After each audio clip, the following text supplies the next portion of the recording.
હું પણ માતા મેરડીને માનું અને શહેર આખું માને કે તું ખોટી છો કે નહીં તે આજે ખબર પડી જશે. તો વ્યક્તિ જે માતા મેરડીને ભગત હતી તે થોડી વાર વિચારે છે કે હું આ પરીક્ષાની અંદર હારી જઈશ તો દુનિયામાં કોઈ મેરડી માતાને માનશે નહીં અને માતા મેરડીનું અસ્તિત્વ નહીં રહે.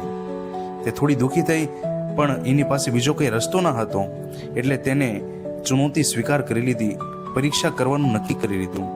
રાજાએ અવાજ કરી અને ત્યાંના એક મંત્રીને કહ્યું કે એક લોખંડની ઈંટ લઈ આવો. અને મંત્રી જાય છે અને એક લોખંડની ઈંટ દરબારની વચ્ચે લાવીને મૂકે છે. ટેબલ ઉપર પડેલી ઈંટ સામે આંગળે ચીંધીને રાજા કહે છે કે તારી માતા મેરડી સાચી હોય તો આ લોખંડની ઈંટને સોનાની ઈંટ બનાવી દે, તો હું માનું કે તારી ભક્તિ સાચી છે અને તારી મેરડી પણ સાચી છે. આ વિચારી થોડી વાર વિચારે છે તે ગરીબ સ્ત્રી અને કહે છે કે આ અશક્ય વસ્તુ છે કે એક લોખંડની ઈંટ સોનાની ઈંટમાં કેવી રીતના પરિવર્તન થાય, પણ તેને પોતાની ભક્તિ ઉપર સંપૂર્ણ વિશ્વાસ હતો. આગળનો ભાગ જોવા માટે આપણી ચેનલને સબસ્ક્રાઇબ કરો અને વિડીયોને લાઈક કરો.